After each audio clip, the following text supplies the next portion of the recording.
அனைவருக்கும் வணக்கம்.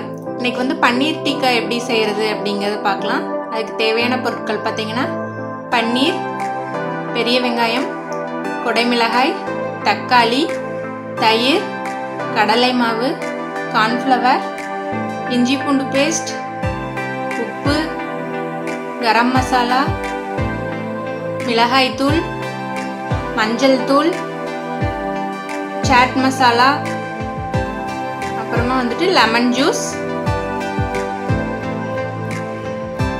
ஒரு பவுல் எடுத்துக்கோங்க. அதில் நம்ம எடுத்து வச்சுருந்த அந்த இன்க்ரீடியன்ஸ் எல்லாம் வந்து இதில் ஆட் பண்ணி மிக்ஸ் பண்ணணும். ஃபஸ்ட்டு ஒரு 2 டீஸ்பூன் தயிர் ஆட் பண்ணிக்கலாம். கடலை மாவு 2 ஸ்பூன் ஆட் பண்ணிக்கோங்க. கார்ன்ஃப்ளவர் 1 ஸ்பூன்,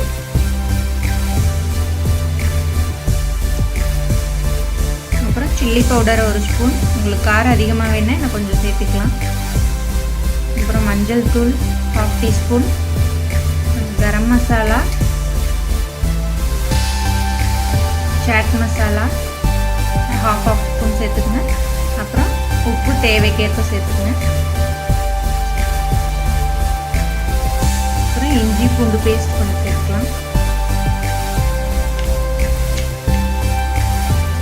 எடுத்து வச்சு இந்த லெமன் ஜூஸ் 1 டீஸ்பூன் சேர்த்துக்கணும். இப்போ இது எல்லாத்தையுமே வந்து நல்லா கலந்து விட்டுருங்க.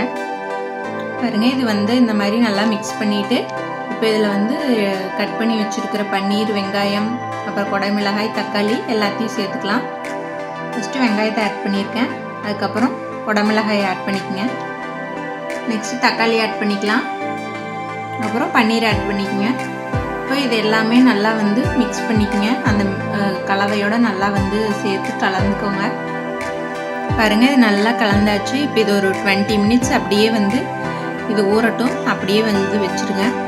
20 மினிட்ஸ் கழிச்சு பார்க்கலாம். பாருங்கள், இப்போ 20 மினிட்ஸ் ஆயிடுச்சு. இப்போ இதை வந்து இந்த மாதிரி ஒரு ஸ்டிக்கில் வந்து நம்ம குத்தி தோசை தவாவில் வந்து கிரில் பண்ணி எடுக்கணும். அது எப்படின்னு சொல்கிறேன். பாருங்கள், ஃபஸ்ட்டு வெங்காயம், அதுக்கப்புறம் குடமிளகா ஒன்று எடுத்து குத்திக்கங்க அந்த மாதிரி இந்த ஸ்டிக்கில். அதுக்கப்புறம் ஒரு தக்காளி,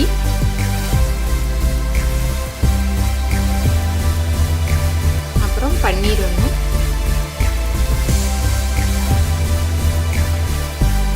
இந்த மாதிரியே வெங்காயம், குடமிளகா, தக்காளி எல்லாமே வந்துட்டு அப்படியே எடுத்துகிட்டு இந்த ஸ்டிக்கில் வந்து குத்திக்கங்க.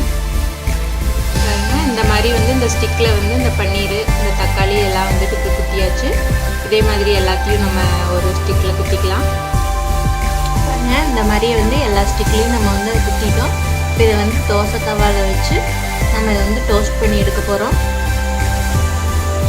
பாருங்கள், அடுப்பில் தோசைக்கல் வச்சு கொஞ்சம் வெண்ணெயை வந்து உருக்கிக்கோங்க. இல்லை வெண்ணெய் இல்லைன்னா ஆயில் சேர்த்துக்கலாம். நெய் வேணாலும் நீங்கள் உங்களோட ஆப்ஷன் தான் அது. நீங்கள் எது வேணாலும் சேர்த்துக்கலாம். இப்போ இந்த வெண்ணெய் உருகிருச்சு.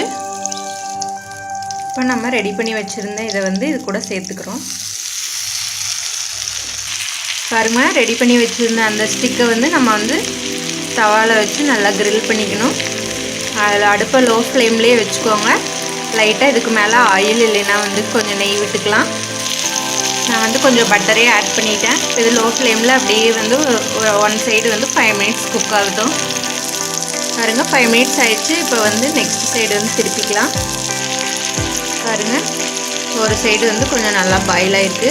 அடுத்த சைடு திருப்பி போட்டுட்டேன். அது ஒரு 2 மினிட்ஸ் இருக்கட்டும். அப்படியே சுற்றி சுற்றி எல்லா பக்கமும் வந்து நீங்கள் வேகிற அளவுக்கு நல்லா சுற்றி சுற்றி அதை போட்டுக்குங்க. பாருங்கள், இப்போ எல்லா 4 சைட்ஸும் வந்துட்டு பரட்டி போட்டுக்கோங்க. திருப்பி நம்ம போடுறதுனால வந்துட்டு நல்லா வந்து பாயில் ஆயிடுச்சு. இப்போ இதை வந்து நம்ம எடுத்துடலாம். பாருங்கள், எல்லா பக்கம் ஈவனாக வந்து இது கிரில் பண்ணியாச்சு.